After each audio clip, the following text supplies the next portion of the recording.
Your man Jeremy Sohan is getting overlooked like Nikola Jokic at the 2014 draft.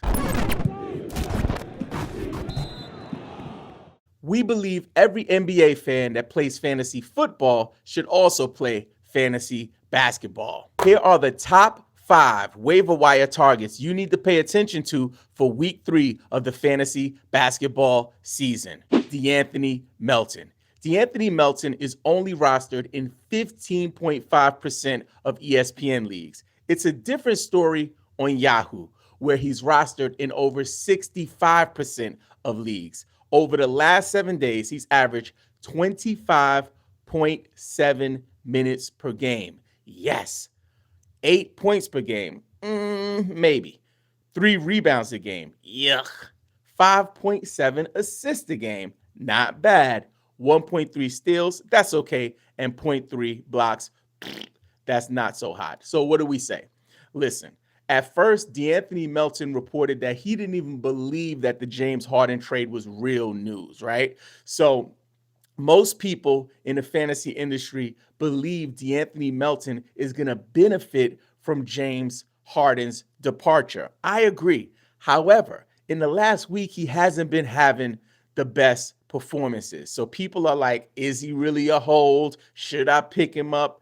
This week is going to be super stacked in terms of busy games. So it's going to be a little difficult to stream. So if you have him on your roster, this is a great opportunity to kind of let him breathe a little bit to see if he can bring back the value that you expected. Because this is one thing I know for sure. DeAnthony Melton, over the years, when he gets the playing time, he produces. Him averaging 25.7 minutes per game is a big deal. So with James Harden departing, that could go up to maybe 27, 28. Sky's the limit. So I would hold on to DeAnthony Melton. Next up, we got Josh Richardson, who just returned back to the Miami Heat. He's rostered in just 2.1% of ESPN leagues. What are we doing with our life, people? Like, pick the man up, test him out this week. In Yahoo, it ain't much difference. 8% of leagues in Yahoo have Richardson on their team over the last 7 days. Check this out. Your man has averaged 26.3 minutes, In the last 7 days, he's averaged 26.3 minutes per game. Minutes per game. He's on the floor. He's getting the playing time. His stats, it's not really sexy, right? So he's only averaged in the last 7 days 6.7 points, 3 rebounds, 3.3 assists, and his defensive stats aren't even worth mentioning. But that's not what we're focused on right here. What we're focused on is the fact that the man is actually getting on the floor for almost 30 minutes a game. He's like 26.3. With that being said, this week, I would pick him up and see how it plays out. I would go ahead and grab Josh Richardson. From the Atlanta Hawks, DeAndre Hunter. DeAndre Hunter is just rostered in 33% of ESPN leagues and 63% of Yahoo leagues. He got a really big contract last year, I believe. I think it was a 4-year extension. So Atlanta believes in the young man. They want to see him take the top off, boobies is out, hair blowing in the wind. They want to give him the opportunity. He also has positional eligibility for small forward and power forward, so he's kind of like a Swiss Army knife on your roster. This is the week to test it out. See if he continues to get the kind of opportunity that he's getting, because over the last 7 days, he's averaged 29.3 minutes per game, y'all. Come on, ma. Like, we got to pay attention to that. Also, check this out. He's averaged 14.5 points per game over the last 7 days, 4.8 rebounds, 1.8 assists, 1.8 steals. Defensive stats, get money, money, money, money. Listen, DeAndre Hunter, not the sexiest name in your waiver wire pool. I get it, but give him an opportunity, see how it plays out. It won't hurt. From the Brooklyn Nets, Dorian Finney-Smith. On ESPN, he is just rostered in 18% of the leagues. In Yahoo, he's just rostered in 32% of the leagues. Check this out. In the last 7 days, yo, you're going to bug out. Your man is averaging 32.8 minutes per game. In the last 7 days, he's averaging 32.8. 32.8 minutes a game. That's wow opportunity. He's also averaging 17.3 points per game, 5.3 rebounds, 1 assist, 0.3 steals, and 0.8 blocks. Listen, Cam Johnson is out. Nick Claxton might be out for a little longer. There's going to be, I think Spencer Dinwiddie's also banged up. There's going to be tons of opportunity for him. So it's not a name that we're like, oh my goodness, I got to run to the waiver wire for Dorian Finney-Smith. Typically, Dorian Finney-Smith is like a constant waiver wire piece, not somebody that you really keep on your roster. People look at him like hot dog water or something like that, right? Bum juice. He's not that right now. This is just a window of opportunity. With these guys banged up, Dorian Finney-Smith getting 32.8 minutes per game in the last 7 days is a big deal. Pick him up off your waivers today. Your man Jeremy Sohan is getting overlooked like Nikola Jokic at the 2014 draft. I got to talk about him again. People ain't listening. People not paying attention. He's only rostered in 53% of Yahoo leagues right now. So he's still widely available. He is still widely available on ESPN, on Yahoo, on Sleeper, all over the place. Listen, I understand that some people have a fear that he might lose his starting point guard position to Trey Jones. I get that. But that's not happening right now. He's actually growing into his opportunity and into his role. Over the last 7 days, he's averaged 26 minutes per game, 7.3 points. Check this out. 5.3 rebounds, 5.7 assists. You see the trend here, right? He's also averaged about 0.3 steals and a half a block. So what people are not talking about when it comes to Jeremy Sohan and how he can possibly be the league winner for your fantasy basketball team is the Wemby factor. Him being on a squad with, a player like Wemby is just going to boost his value the further down the line they get. They're still trying to develop that chemistry. They're still trying to gel. We're only a couple of weeks into the season, and now we're starting to see some of those small breakthroughs. For example, on November 2nd versus Phoenix, check out this stat line. Sohan had 26 minutes, 14 points, 5 rebounds, and 9 assists.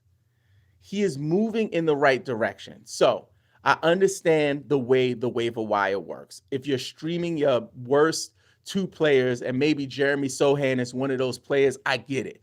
But we need to start reimagining what his potential can be for fantasy basketball. So I am on the hilltop telling people to be patient with Jeremy Sohan because it could impact your team long-term for the rest of the season. And just a few bonus waiver wire folks you need to keep an eye out for: Malik Monk, Grant Williams, Malik Beasley, Sadiq Bey, Dylan Brooks, Christian Wood, and Derek Lively. And just for the record, the content that we create here is primarily for points league players, right? It's for points league players. However, there will be some overlap in terms of the value that you get for category leagues and even roto leagues. But I just wanted to put it out there that points leagues sometimes are looked at as the redheaded stepchild in the fantasy basketball community. If you go into like Reddit forums and different places where I hang out, right? Sometimes points leagues are frowned upon. And I want to make sure that points leagues players, right? Points league players have the opportunity to give value as well, consistent value. So that's one thing I wanted to be very clear about. If you are playing in a points league, this content is for you. This channel is for you. This podcast is for you. If you are in a category league, or a roto, we welcome you as well. We want you to be here and you will likely get some value as well. However, I want to make sure we're 100% crystal clear that we are for all fantasy basketball. Anybody who's playing in any format, we don't have any barriers saying like, hey, if you like this kind of league type, you can't play here. If you are on Sleeper, you are welcomed here. If you are on Fantrax, you are welcome here. If you are on ESPN, welcome. Yahoo, welcome. NBA.com, welcome. You know what I'm saying? Underdog, welcome. I just had to put it out there because there have been some things in the comments that I've seen that are not in line with our values as a channel. We welcome all, especially points leagues. This episode is presented to you by BetOnline. The last of the major pro sports leagues is off and rolling, and college basketball is ready to go as well. BetOnline remains your top spot for all of your live betting action and contests. NFL, college football, UFC, and NHL are in full swing. BetOnline is your number one source for wagering news, odds, trends, and predictions. All the hoops betting action along with every sport available at your fingertips with both desktop and mobile access at any time. Head to the BetOnline website today and remember to use your promo code BELIEVE for your 50% welcome bonus on your first deposit. BetOnline, where the game starts. Here are the top 5 buy lows for week 3 of the fantasy NBA season. First off, Cade Cunningham. I love Cade Cunningham, especially in Dynasty, right? Listen, Cade is having a very inconsistent start. I have been super high on Cade, and I remain high on Cade. I believe in Cade Cunningham, and I think he will have a great season. And I think long-term for Dynasty leagues, he is someone you want to invest in right now while the price is still a little lower. However, these struggles, if he's not on your team, can be an opportunity for you to buy low. So if you have a fantasy manager in your league who's stressed out about Cade Cunningham's up and down American Scream Machine roller coaster production, then this could be your opportunity to send an offer and buy low. Paolo Banchero. Paolo is someone that I was relatively high on for the offseason and the preseason and during draft season, right? But his scoring hasn't been there. He's been putting up numbers in other categories, but specifically for his points, we expected a little bit more from him, right? So Orlando is a young team. They're still trying to kind of find their way in terms of the way they're going to play and also their identity as a squad in the NBA. So I think Paolo's going to be okay, but you got to be patient if you're holding him. If you got a league mate that has him, though, they're probably already panicking and sending offers. You could probably create some kind of a package for them to maybe even send a 2-for-1 so you can bring them back to your squad. Trae Young. I love Trae Young. I'm a big Trae Young fan. I think that, you know, here in the Atlanta area where I reside, like Trae Young has been like a beacon of hope for young people and all of that. But for fantasy this year, he hasn't really been hitting the mark. Not for what we expect. I remember actually like a couple years ago even, like he was like consistently a first round type of producer in points leagues. But these days, it ain't really happening. These days, he's been falling a little short, almost like he's not really reaching his maximum potential in this early part of the season. But I firmly believe that he's going to be okay. He's going to bounce back. He's Trae freaking Young. So that league mate of yours who has him on a team, see if you can send out an offer. Maybe send like a third rounder over who's doing well and see if you could bring Trae Young back to your squad. Jakob Poeltl. Jakob Poeltl was somebody that we were talking about all over the fantasy industry. People were looking at him as one of those kind of late round centers that could kind of fill the gap if you didn't get a Jokic or a Cat or an Adebayo in the earlier rounds, right? But man, he been stinking up the joint. Like honestly, yo, it's been really, really bad, like a bag of farts. It's not happening the way we expected for Jakob Poeltl, but I believe he'll be able to bounce back. And I also think that some people are going as far as even dropping him.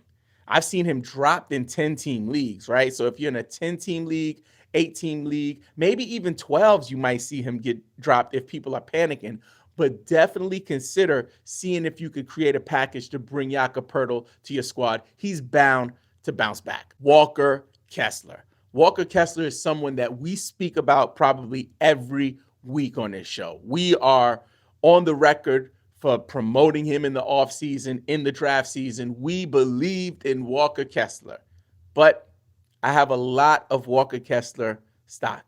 And I have to say, I'm losing faith. I am slowly but surely losing faith. I'm getting worried. He had a couple of decent games in week 2.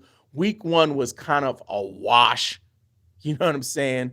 So if you have a league member in your league who has Walker Kessler, this would be a good time to buy low. I don't know if the price would get this low, but as a manager, I am concerned with Walker Kessler. I'm confident that he will do better. I don't know if he's going to reach the value of his ADP, though. I don't know if he's going to come back and produce on the level that people actually spent in terms of draft capital.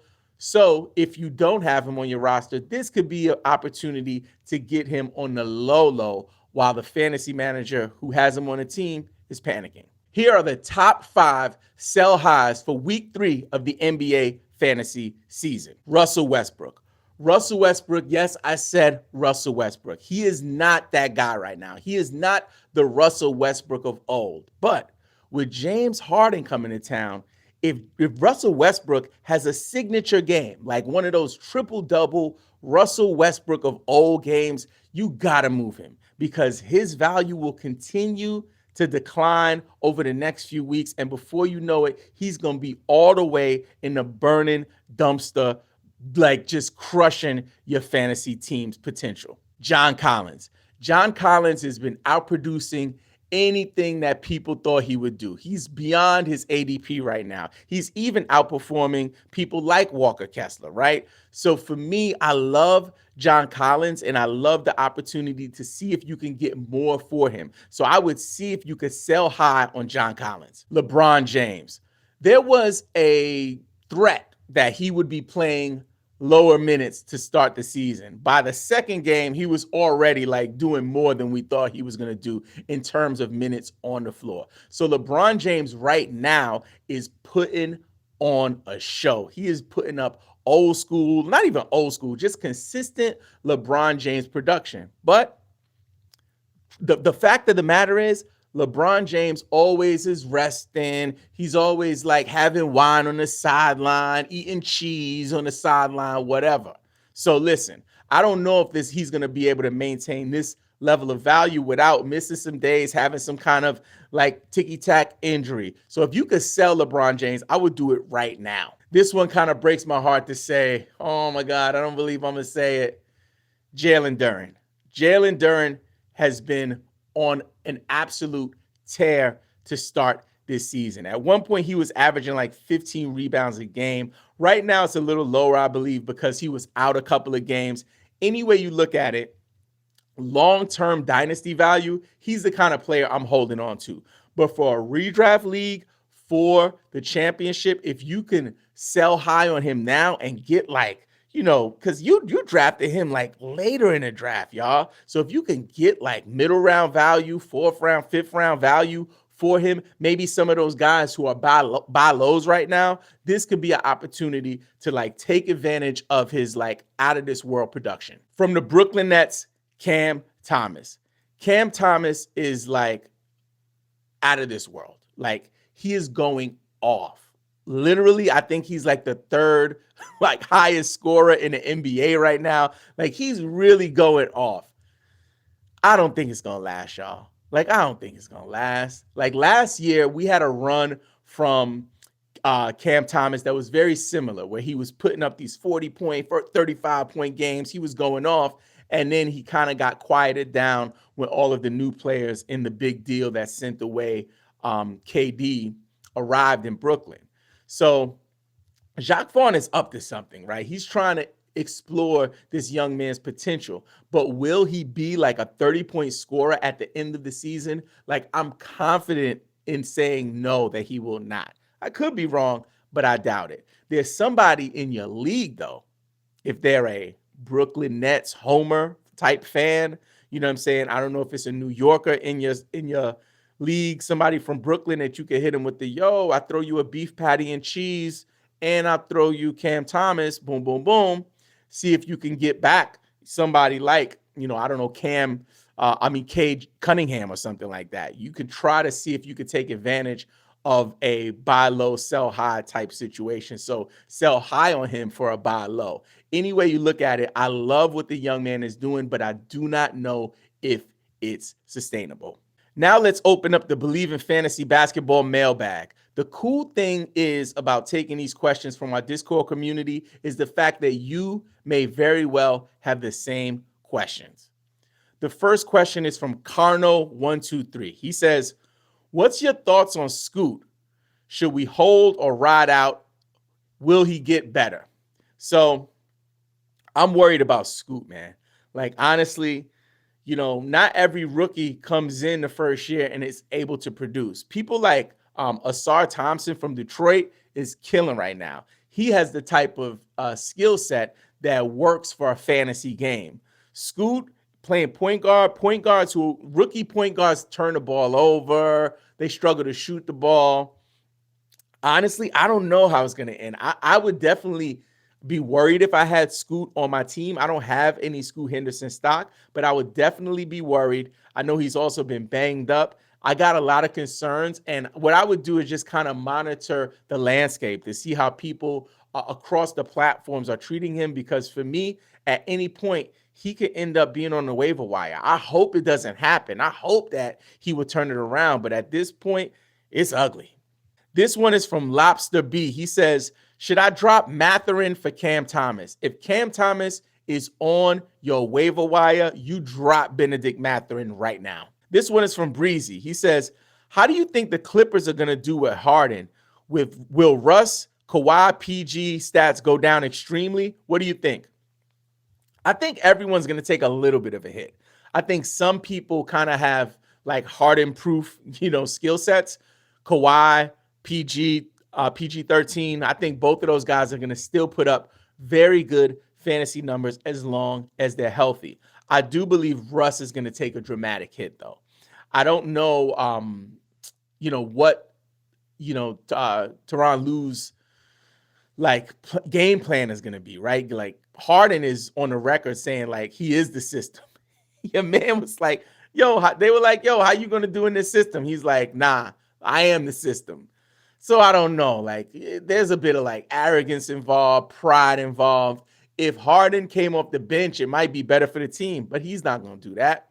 Russell Westbrook has shown that he can be a valuable player even coming off the bench, but I don't know what the Harden dynamic is going to do for his stats. So I have big concerns about Russ. I think Harden's going to do okay. I think Harden's going to be Harden.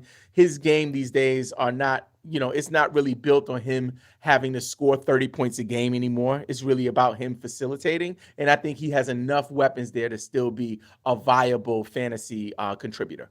This one is from Bosch4. Bosch4 says, thoughts on picking up Miles Bridges? I have Miles Bridges on a couple of teams. I'm thinking about dropping him, yo. It's killing me, especially on ESPN, because I can't put him in my IR. Like, it's crushing me. So thoughts on picking him up? It depends on your record. If you're 2-0 right now and you're confident your week 3 matchup is somebody that you can wash and you can stay over 500 after week 3, like you can get to like 3-1, maybe even 3-2, he might be worth holding, because if he comes back, he's coming back with a vengeance. Like Miles Bridges, before all of this debacle with all of his court cases, he was about to get a huge max contract and he messed up the bag, squandered his blessings, right? And I think if he came back, he's going to play with a chip on his shoulder and he's going to be beasting 20-10 easy. So it's risk versus reward, right? Are you willing to take the risk of like losing games because you have just a dead space on your roster, but think about the reward of possibly snatching up a league-winning player before anyone else? Next question is from Mr. Bean. He says, what should I do about Julius Randle if he's on my team? Ooh, this is yucky. So I was pretty high on Julius Randle, and it's funny because in years past I haven't really been. He's just been so good, especially for points leagues. The last couple years, I was like, let me move him up in my rankings. Boy, man, I was wrong on that one. So over the last 7 days, he's averaged 35 minutes per game, which is great. 13.7 points. Yuck. Ugh. 9.3 rebounds. Yes. 3.7 assists. 1.3 steals. That's okay. I think the biggest concern here is his points production, right?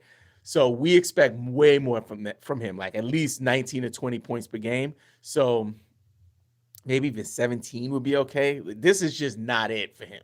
So I definitely am super concerned about Julius Randle and would look at maybe even moving him if he can string together a few good games. I might even consider moving him. But now that you're prepared to dominate week 3, make sure you check out our episode about how to play Dynasty Fantasy Basketball.